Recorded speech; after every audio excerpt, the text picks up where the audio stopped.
Hey guys, so today's video is about this little benchtop Harbor Freight drill press. So I picked this up on Facebook Marketplace for super cheap. He only wanted 20 bucks for it, but he said it's got issues. So he said the motor has no torque, meaning I took that as when you grab the chuck, it just wouldn't twist out of your hand. So I thought maybe it was just a worn belt or something like that. But when I got it home, this is what it does. The motor just hums. So looking at the back of this, you see this little hump here. This is a capacitor. A lot of times when a motor won't start, if it's got a capacitor, a lot of times the capacitor is bad. So I open the top cover here and, visually inspected the belt, it looks okay. But if I just give the motor a quick turn after I turn the switch on, it fires right up. And then I can try to stop the chuck. That actually switched the direction. But I think it's probably just this capacitor is bad. So let me get it unplugged and we'll get a look at it. So this little cover is just held on with 2 Phillips screws. And here you can see the capacitor. So this is just it's got 2 wires that go into the motor housing. There's a ground wire here on the outside of the motor housing. But looking at the markings on this capacitor, this is a 12 microfarad, 250 AC volts. So I've got a meter that can actually test the capacitance, but I need to be able to get to the exposed leads. And I think that means we got to pull this motor apart. So I think the best way for this is I'm going to pull the belt off.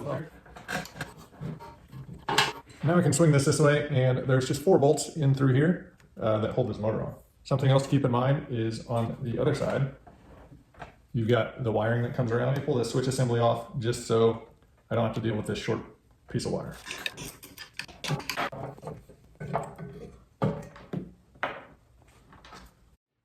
Okay, so this motor comes apart. There's just 4 long bolts that go through the motor. So it goes all the way through, and then screw on this side, not on this side. And then if you need to pull this pulley off, somewhere in one of the grooves there will be a little set screw. I'm going to try just pulling the bottom of this motor apart. Oh man, those things like bent. Alright.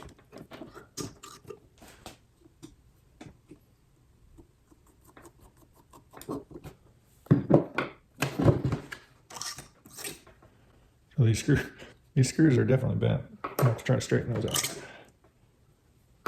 And get some. So back plate just has a little wave washer in there. Give you a little preload. There's a bearing here on the back. A little fan.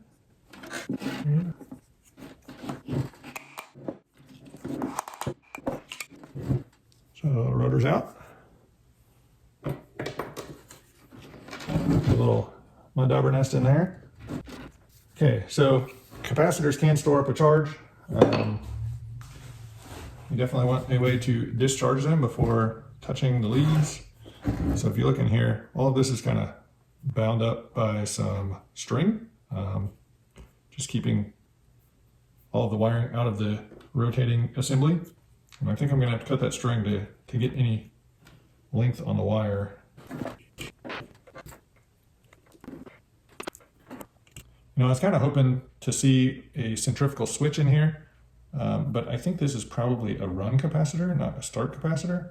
A start capacitor will typically be used to get the motor running, and then there's often a switch, a centrifugal switch, which once it gets up to speed, it will basically disconnect the capacitor. There's not a centrifugal switch in this, so I think this is used to keep it running. So I need to test it, see what the capacitance is.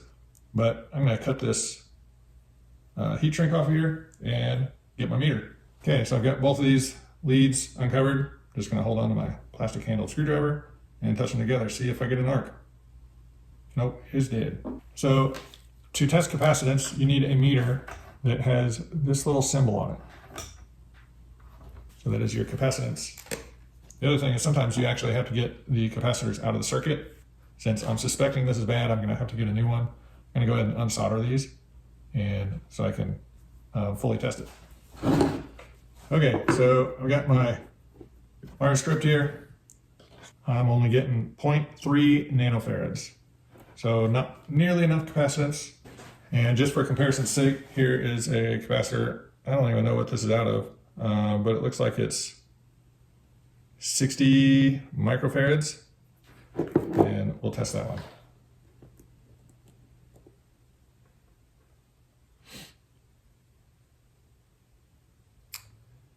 Showing 61 microfarads. So this one is definitely testing bad.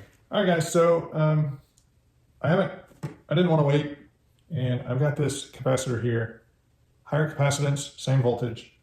And so I went ahead and soldered on some long jumper wires, got all of this buttoned back up. Now I just put some spade terminals, female spades on here because this capacitor has spades on it. And I don't think this matters which direction. So I'm gonna hook this up. And don't really want it dangling.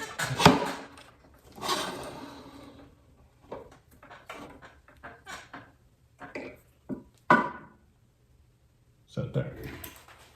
Now, let's get it plugged in here. See if it explodes.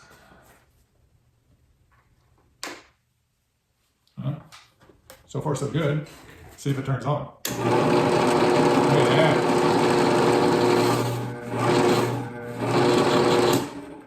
So I think the torque issue, it's just a small motor. It's not designed for drilling through super heavy duty stuff. So I think it's good. I'm gonna try to find a capacitor in roughly the same form factor, because it does have to fit under this cover, and that one ain't gonna work. All right, guys, so I got the new capacitor in. I got it installed, and it is just back here buttoned up. The two wires that I put on there temporarily, I just cut them a little shorter, soldered in the new capacitor, and made sure it all fit under the cover. So you may also notice that I did some cleaning, cleaned the shaft, cleaned both of these surfaces. I need to wax these just so they don't start to rust again.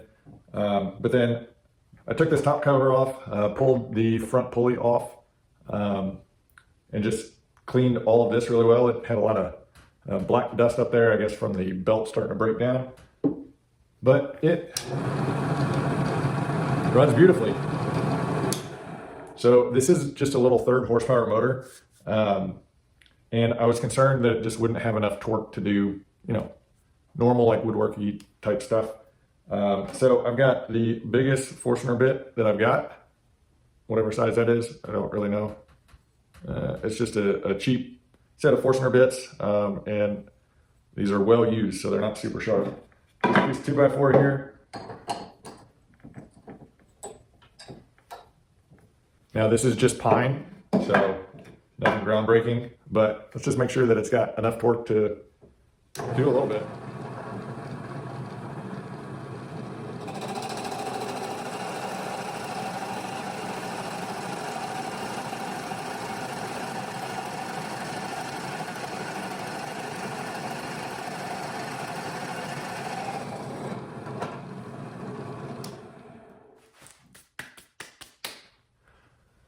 So we'll definitely work with a large Forstner bit.